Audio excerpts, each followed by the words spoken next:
Hi everybody, it's Paula Penna from Music Makers Academy here, and as you may know, I just completed my first year of being a Teachers Pay Teacher, author, and creator, and I wanted to share with you my top 10 lessons that I've learned by doing this year. These are things that I wish that somebody had told me before I started, and so I'm going to pass that on to you.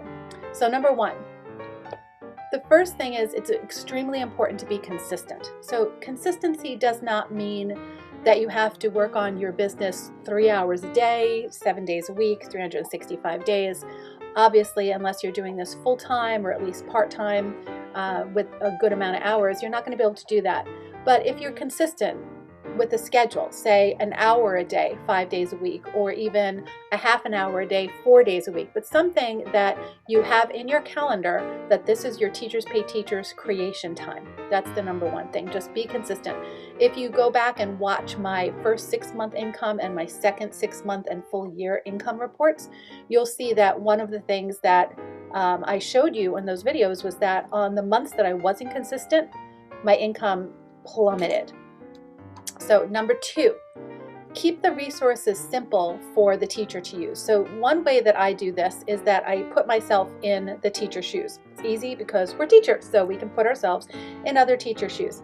But think about the classroom teacher who's teaching in person. Think about the classroom teacher that's teaching online, because there are still a number of people doing that. And also don't forget about people that teach homeschool and people that are tutors of some sort. I'm a music teacher, so I also teach private lessons, as do a lot of other teachers. So I think about putting myself in the shoes of all different teachers and what would they need quickly and simply and fast to find what they need. Number three, always invest in yourself first. Learn how to use technology, such as obviously Google Slides has been so important, PowerPoint, Canva. Take courses if you need to, but make sure that you get over those learning curves, because you're going to need that to create high quality resources.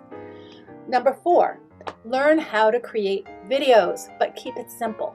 Invest in a video creation course if you need to, which most of us do, such as the one that I love is Danny J, D-A-N-I-E, Danny J, J-A-Y, or at least find YouTube videos on staging, lighting, cinematography, colors, that sort of thing, so that you know how to take a good quality video. I am still learning that. Number five, along with number four, you can shoot a great video, but then you really need to know how to edit it, or you're in a position of having to pay somebody else to do that. Most of us that are in the beginning of our stores don't have the money to hire a crew to do that or an editor to do that. So if you have a Macintosh, iMovie comes free on that, and it's actually very easy to use once you get in the flow of doing it. So learn how to use iMovie or Final Cut, something like that. If you are already pretty good and savvy at the technology, then Final Cut might be better for you.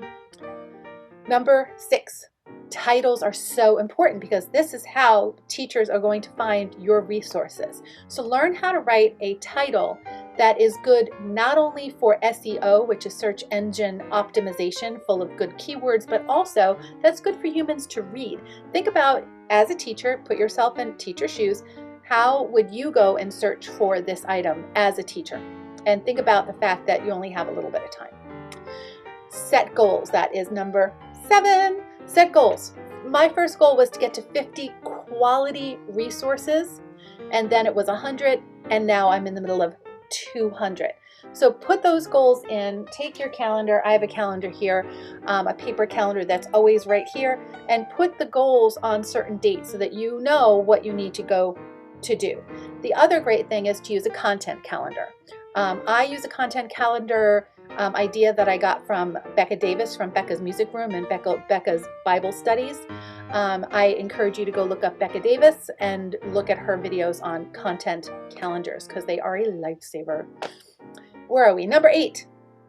5, 6, 7, 8.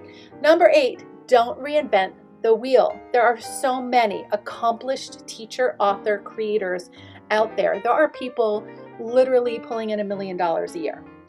Go and look through people, especially in your own academic area, content area, and find out who is really rocking it and just smashing it on Teachers Pay Teachers, and see what they do. And also, if you explore a bunch of them, see what each of them are doing that is consistent to one another, but don't go and reinvent the wheel.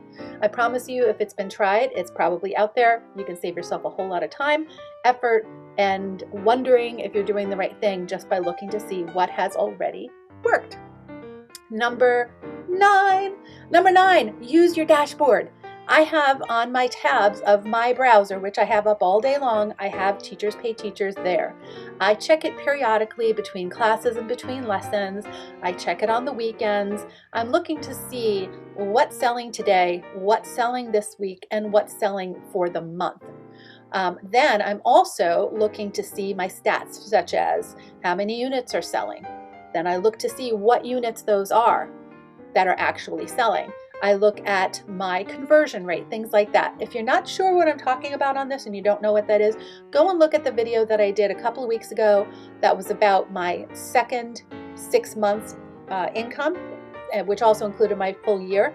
And I talked about going through the dashboard for each of those things. I believe there's also another video that I created just about using your dashboard.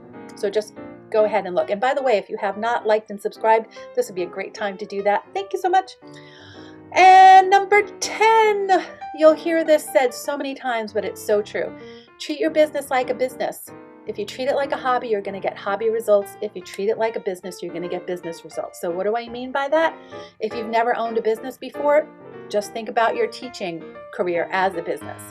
What things do you do to make sure that you are a top-notch teacher year after year, month after month, day after day, with different students coming from different areas each year? What are those things that you do that makes you a professional teacher? I'm sure it's things like consistency, learning your craft, continuing ed credits, learning from other people. Think about what makes you a great teacher and just see how that would apply towards your Teachers Pay Teachers business. You are a professional creator if you've made even $1. So treat yourself like that. Treat it like a business, set your goals, do the other 9 things that I talked about, and I guarantee that you will be a successful teacher, author, teacher, creator. Good luck. Thank you for watching. Please subscribe, like, and I'll put the link to my own Teachers Pay Teacher store in the description, like down there, that you can see my store. And if you want to leave me any comments, any questions, I am happy to always read them and respond to you. Thank you so much.